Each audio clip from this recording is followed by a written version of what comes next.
Bismillah. Assalamualaikum warahmatullahi wabarakatuh. Alhamdulillah walladzi arsala rasulahu bil huda wa dinil haqq liyudhhirahu 'ala dini kullihi wa kafa billahi shahida wa kafa billahi wakila. Nashhadu an la ilaha illallah wa nashhadu anna Muhammadan abduhu wa rasuluh. Allahumma shalli 'ala sayyidina Muhammad wa ala sayyidina Muhammad wa ba'du.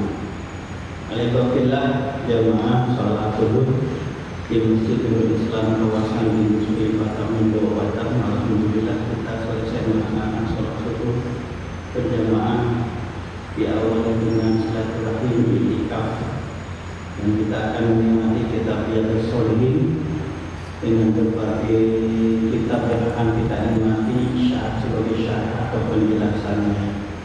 Pada kesempatan ini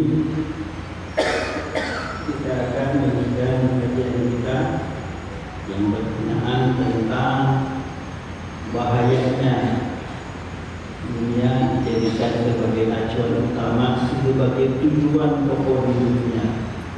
Lupa bahwa tujuan kita hidup adalah betul taat kepada Allah, sedangkan materi alam dunia ini sebagai sarana wasilah begitu untuk mendapatkan ridha Allah Subhanahu wa taala.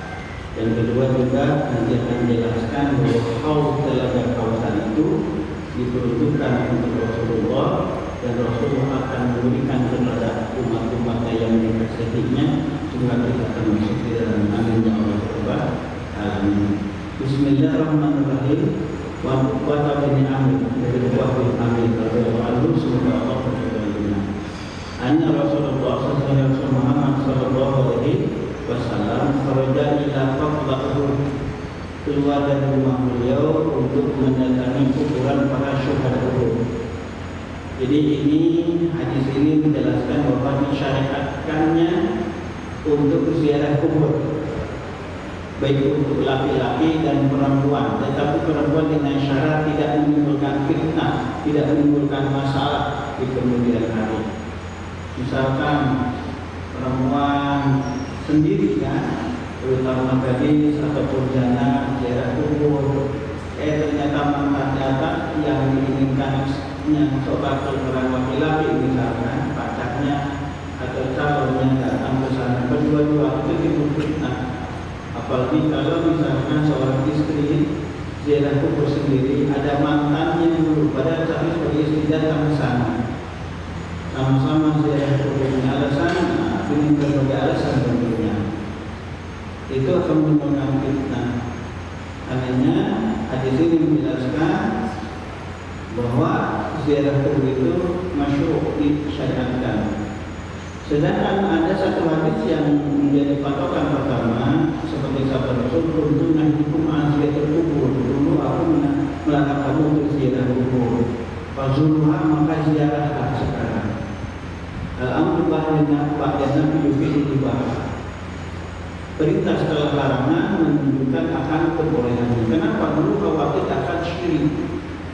Kan banyak tuh sekarang tuh cakap di Wahabi terutama, atau Salafi Wahabi, itu suka dengan kaum kuburiyun yang sering ziarah, suka ziarah ke makam orang-orang soleh, para ulama, dianggapnya musyrik. Tak itu konsepnya. Pertama, ziarah kubur itu disyariatkan untuk mengingat kematian, bahwa kita akan seperti mereka. Maka ketika kita masuk ke kuburan, disunahkan membaca salam, "Assalamualaikum warahmatullahi wabarakatuh, wa inna insyaallah minkum lahiqun." Selamatan bagi kamu sekalian wahai penduduk itu kuburan ini, wa inna insyaallah minkum lahiqun, dan insyaallah kami akan menyusulnya. Yang kedua untuk mendoakan yang sudah wafat, dan itu masyhur, ada dalilnya Al-Quran dan As-Sunnah. Yang ketiga adalah untuk mengingat lagi kebaikan jasa-jasa orang yang sudah wafat, terutama keluarga besar kita. Para ulama mengenang keagungan kemuliaan mereka, sehingga kita bisa mengambil pelajaran dari mereka. Yang keempat, karena ini adalah masyhur termasuk ibadah, maka al-ijabah setiap langkah menjadi ibadah. Jadi ini dicontohkan Rasul Muhammad Sallallahu Alaihi Wasallam. Banyak sekali pembahasan di pandemi kita bahas tentang ziarah kubur dan bagaimana keadaannya yang meninggal ketika diziarahi oleh masih hidup. Apakah melihat ataupun tidak? Ini dibahas dalam kitab baru karena Imam Ibnu Al-Jauzi sangat menarik. Kharaja anna Rasulullah Muhammad Sallallahu Alaihi Wasallam kharaja ila Uhud. Rasul keluar menziarahi syuhada Uhud. Fasal alaihi pada tamina sini beliau mendoakan mereka. Ada mengatakan salat lagi. Ulama dua pendapat. Imam Nawawi cenderungnya fasal alaihi Rasulullah mendoakan kepada mereka. Sedangkan pendapat yang kedua fasal alaihi Rasul menyolatkan lagi mereka pada zaman ini setelah 8 tahun mereka dikuburkan. Kan muwadi ilahnya wal anwar. Datangnya masuk ke kuburan itu seperti salam perpisahan bagi yang masih hidup pada sahabat yang sudah wafat. Ini seolah-olah perpisahan lah gitu ya. Ziarah terakhir Rasulullah kepada mereka dan Rasulullah akan menyusul mereka. Itu seperti itu. Semua kala lagi kemudian Rasul naik ke mimbar Masjid Nabawi.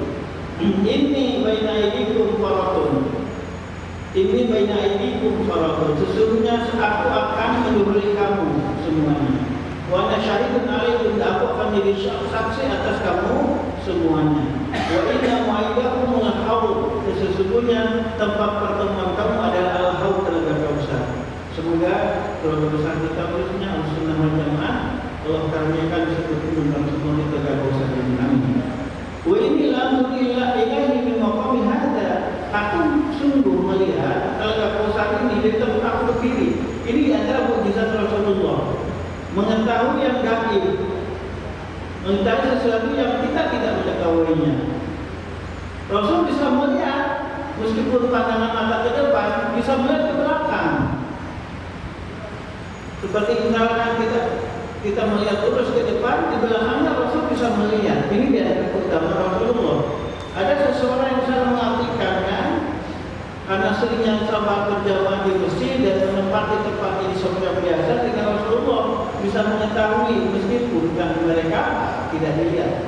Karena kebiasaannya bukan itu. Di antara mukjizat Rasul adalah bisa melihat ke belakang tanpa melihat matanya ke belakang. Ini antara mukjizat Rasul Muhammad Sallallahu Alaihi Wasallam. Selain memang Allah mengungkapkan keutamaan-keutamaan yang tidak diberikan kepada para nabi dan rasul sebelumnya. Jadi aku melihat Telaga Kausar ini dari sini tempat berdiri aku. Wa ini lantu ilahi maqami hadza. Ala wa ini lastu akhsha alaikum. Ini yang kita garis bawahi. Ingatlah, lastu akhsha alaikum, aku tidak menakutkan, mengkhawatirkan menimpa kamu antum syirku, untuk berbuat syirik lagi. Aku enggak khawatir kamu akan menyembah berhala lagi, menyembah matahari, menyembah bulan, menyembah gunung. Itu enggak dikhawatirkan. Kenapa? Sebab syariat Islam terutama kita sudah menyebar kemana-mana. Adapun ada itu kasus-kasus saja, tidak sebesar seperti Rasulullah awal-awal itu. Wa tidak syalai kemudiannya, tetapi aku takutkan kepada kamu adalah urusannya akan dapat fiha, kamu berlomba-lomba menghalalkan segala cara untuk mendapatkan dunia ini. Senang di dunia, enak tidur, enak makan, kendaraannya bagus, rumahnya mewah, kan seperti itu. Qala Bapak berkata ibaratnya di sini, fakana tasrana nadrati nadratu ila Rasulullah. Inilah terakhirnya aku melihat Rasul Muhammad Sallallahu Alaihi Wasallam ketika memberikan khutbah ini. Rawahu Bukhari Muslim dan muttafaqun alaihi itu Bukhari. Tapi riwayatin yang dijelaskan berlomba itu bagaimana cara diantaranya. Tapi riwayatin walakin asy'alikum, tetapi yang paling aku khawatirkan, yang aku takutkan menimpa kamu adalah urusan dunia. Akan nafsu fiha, kamu berlomba-lomba untuk mereka menghalalkan segala cara, takut halal dan haram. Dan itu takut halal dan haram. Agama pun dianggap sebagai penghalang. Ustaz Kiai dianggap penghalang yang memberikan nasihat dianggap penghalang. Watak tatilu, dan kamu saling membunuh, gontok-gontokan di dalamnya, bukan cuma saling serang, saling fitnah, saling menjatuhkan martabat, tetapi kamu saling bunuh. Fatahliku kama halaka man kana qablakum, maka kamu akan hancur seperti hancurnya orang-orang sebelum kamu. Allah berkata, fakana akhirama itu Rasulullah SAW dalam mimbar. Inilah yang terakhir aku melihat Rasulullah berdiri di atas mimbar. Ini digarisbawahi watak sapilu fatahliku. Jadi karena fasud berlomba-lomba mengalahkan segala cara. Yang kedua, mereka saling menggontok-gontokan, saling membunuh, itu. Dan bahkan mereka akan menghabiskan keturunan orang-orang yang menghalanginya. Fatahliku maka kamu akan hancur, kama halaka man kana qablakum, seperti orang-orang sebelum kamu. Sebuah berkata, inilah akhir dakwah dari Rasulullah berdiri di atas mimbar ini. Artinya dalam kemudian Rasulullah wakil riwayat qala, dan riwayat yang lain berkata, ini aku sesungguhnya aku akan menilai kamu, wa ana syahidun alaikum, dan aku menjadi saksi atas kamu sekalian. Wa ini, dan sesungguhnya aku wallahu demi Allah, la ila qadian, melihat kaumku telah kausan aku di tempat aku berdiri. Wa ini utitu mafatihah fasilil ardi, sesungguhnya aku diberi kunci-kunci kekayaan bumi. Au mafatihal ardi, atau kunci-kunci kekayaan yang ada di muka bumi ini. Wa inni wallahi ma akhafu alaikum, sesungguhnya aku tidak takut kepada kamu, aku syirka ba'di, akan menyebutkan kepada Allah setelah aku meninggal. Itu ya, itu yang sabda Rasul Muhammad SAW. Saya tidak akan mulai lagi seperti animisme, dinamisme seperti itu. Wa tid'ahu alaikum antara rasul kita, tetapi aku khawatir menakutkan kepada kamu ada berlomba-lomba itu, menghalalkan segala cara untuk mendapatkan yang kamu inginkan syahwat. Jamaah kata Allah, Imam Nawawi menjelaskan tentang hadis ini di dalam kitabnya Syarah Sahih Muslim.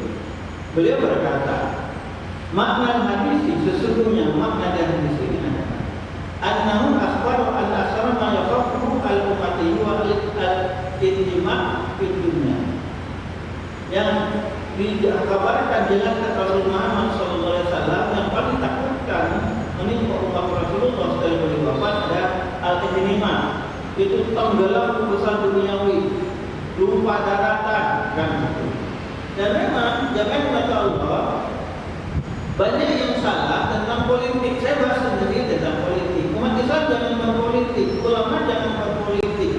Jangan cerita menjelaskan politik di masjid. Yang dilarang itu adalah politik praktis. Sebab politik itu adalah ilmu untuk, gitu kan? Ilmu untuk membina, menata negara dan penduduknya supaya masyarakatnya adil, makmur, sejahtera. Ini arti politik, bukan cuma umat Islam yang berkata ulamanya, tetapi para filosof non-Muslim seperti Aristo, seperti Plato, sama ngomongnya seperti itu. Yang dilarang itu adalah politik praktis, naik ke mimbar supaya dukung partai anu, supaya dukung fulan bitulah calon presiden atau wakil presiden atau wakil legislatif, itu hukumnya haram. Sebab akan memecah belah umat. Tetapi kalau menjelaskan apa itu politik Asia sehingga Islam, apa itu politik Islam, apa tujuannya berpolitik, siapakah yang boleh menjadi presiden, wakil rakyat, kan, atau yudikatif misalkan sebagai orang-orang yang akan menduduki wewenang urusan dengan hukum, polisi misalkan, seperti hakim, seperti apa saja, syarat-syarat yang dipenuhi itu dibahas dalam Islam. Siapa saja yang tidak boleh dipilih, dan siapa saja yang boleh memilih, wewenang siapa bisa memilih mengangkat presiden, tidak itu dalam Islam. Dan tujuannya apa dalam berpolitik, itu diatur dalam Islam.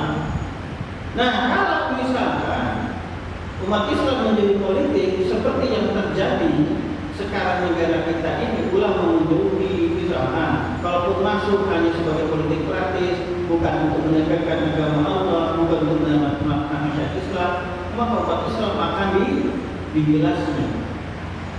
Kalau ada satu urusan yang sangat penting, yang berkompeten, yang beriman, punya kemampuan, kan itu tidak mau masuk ke dalamnya karena takut karena fitnah, maka akan diduduki oleh orang-orang jahat. Karenanya sekali lagi, politik adalah untuk mempengaruhi orang banyak. Yang kedua adalah untuk menguasainya dan untuk mengendalikannya. Kalau memang yang menguasai politik itu orang soleh, maka akan menjadi negara yang makmur. Apa sih yang bisa lepas dari politik? Tak ada, semua berhubungan politik. Semua berhubungan dengan politik. Tidak ada yang lepas dari politik. Ekonomi, sosial, budaya, termasuk agama. Termasuk urusan agama. Karena belum terlambat maka kita berdoa kepada Allah supaya Allah rahmatkan pertama berikan pemimpin waktu tidak dia terutama dalam umat Islam berikan taufik hidayah. Amin. Yang kedua nanti 2029 jangan terulang lagi hal-hal yang tidak boleh terjadi saat ini. Jadi sekali lagi Islam mengajar politik sebab politik mengatur ekonomi, budaya, sosial masyarakat pada satu negara. Nah jadi yang dibuat Rasulullah itu kan ada di dunia, ada orang di dunia itu menjadikan fasilitas dunia untuk kesenangan sesaat. Kesenangan sesaat. Bukan tujuannya untuk ibadah sebagai sarana fasilitas untuk ibadah. Di PT dikasih untuk rumah, listrik air, dikasih untuk uang dapurnya, dikasih untuk transportnya. Kalau sakit disiapkan nanti untuk berobat. Untuk apa? Supaya kerja di PT tidak terganggu urusan rumah, listrik, air, tidak terganggu urusan dapur, tidak terganggu urusan transport. Semua sudah dihandle oleh PT.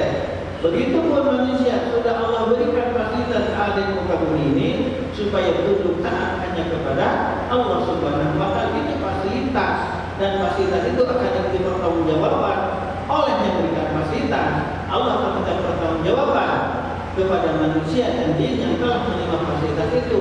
Summa la tus'aluna yawma idzin 'anil na'im. Sumpah sesungguhnya kamu akan diminta pertanggungjawaban oleh Allah atas nikmat yang telah kau terima yang Allah berikan kepadamu. Sebab yang satu fasilitas diberikan untuk tunduk taat kepada Allah Subhanahu wa Ta'ala. Ini malah melawan Allah. Jadi hadis ini menjelaskan kata Imam Nawawi yang sangat dihormati Rasulullah Muhammad SAW adalah al-ihtimamu fi dunya, penggelam dalam materi. Dan kalau materi itu tujuannya untuk syahwat, tapi kalau diganti itu untuk ibadah jadi ukhrawi. Dan itu memang tujuan kita ditentukan di muka bumi, tujuan fasilitas Allah berikan. Waladzi khalaqakum wa fil ardi jami'an. Allah yang menciptakan langit dan bumi, Allah menciptakan semua untuk kamu. Tujuannya apa? Wa ma khalaqul jinna wal insa illa liya'budun. Tidak ada menciptakan jin manusia tidak untuk beribadah kepada Allah. Yang dikhawatirkan Rasulullah adalah al-ihtimamu fi dunya, tenggelam dalam materi dunia, materi. Wa tanafusu fi na'imiha, dan berlomba-lomba dalam kenikmatan dunia ini. Allah karuniakan apa ya, gadget teknologi itu untuk tunduk taat kepada Allah. Tambah ilmu pengetahuan, tambah teman persaudaraan, tambah income penghasilan. Ini kan tujuan handphone sekarang.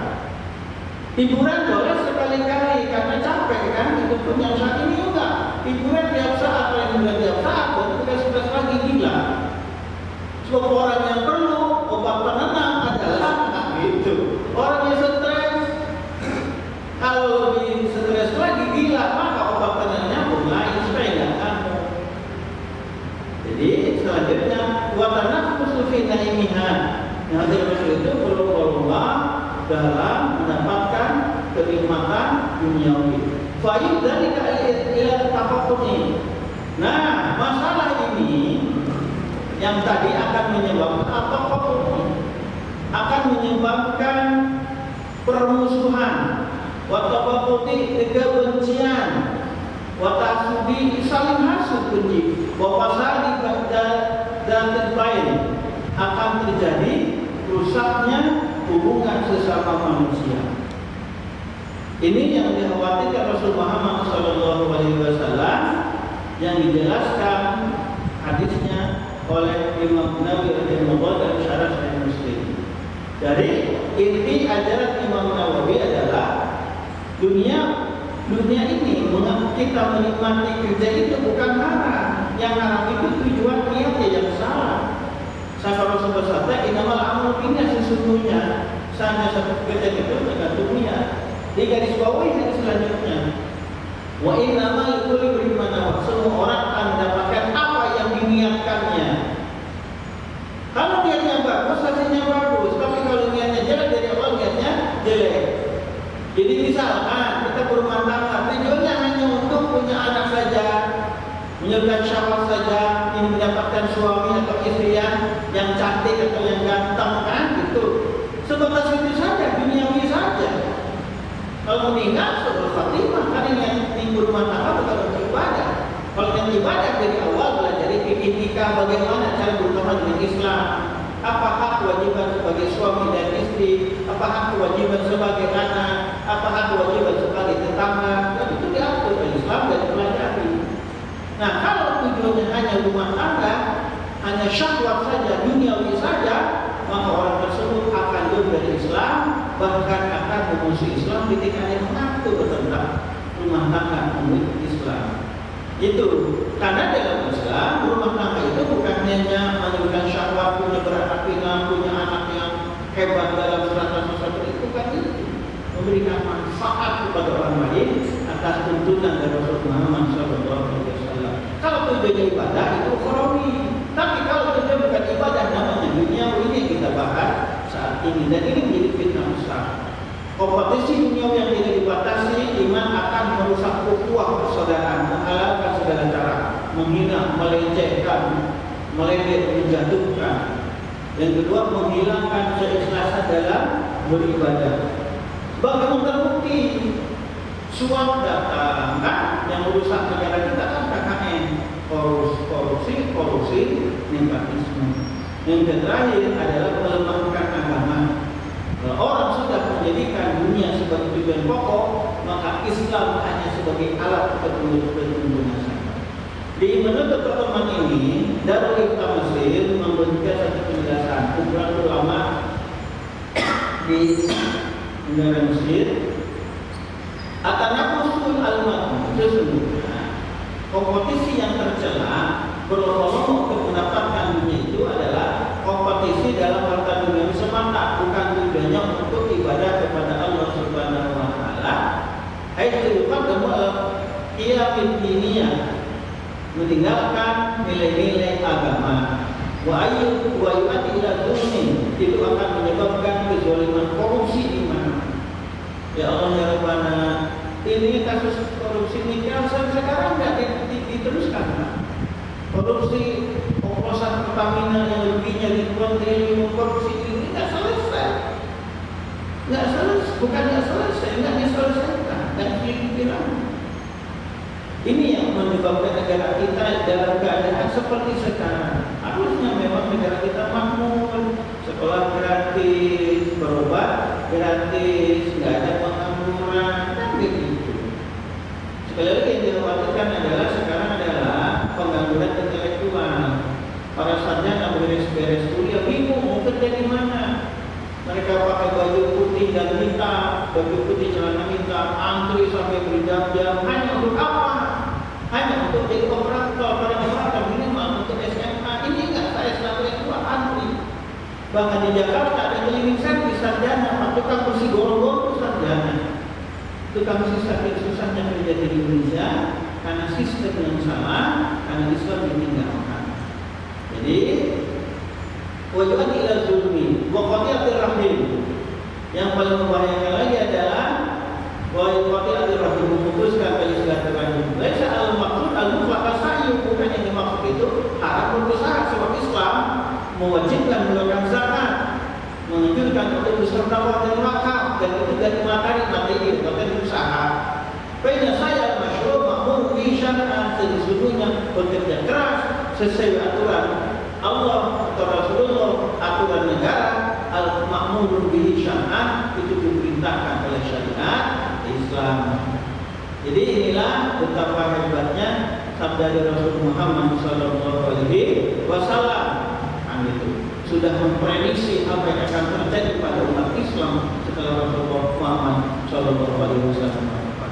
Makanya khutbah ada wasiat takwa supaya umat Islam tetap menjaga menguatkan ketakwaan, sebab perintah dari Allah wala tamutunna illa wa antum muslimun, dan jangan sekali-kali kau meninggal ketika berada beragama Islam, bertakwa kepada Allah. Allahumma shalli ala sayyidina Muhammad wa ala sayyidina Muhammad ya rabbal alamin. Allahumma qil lana dhunubana wa la walidina wa rabbana syafara fakir muslimin sallallahu Muhammad rabbana atina fid dunya hasanah wa fil akhirati hasanah wa qina adzabannar. Allahumma rabbana wa rahmatana wa barakatuh maksudun min fasiqin wa zalimin maksudnya iskan hal merupakan bahasa dunia tabir wallahu musyafirina ta'ala satruha maksudnya bahwa nabi Muhammad malik kepada yang di dunia hasanah wa fil akhirati hasanah wa qina adzabannar. Subhanallahumma wa bihamdika asyhadu an la ilaha illa anta astaghfiruka wa atubu ilaik. Assalamualaikum warahmatullahi wabarakatuh.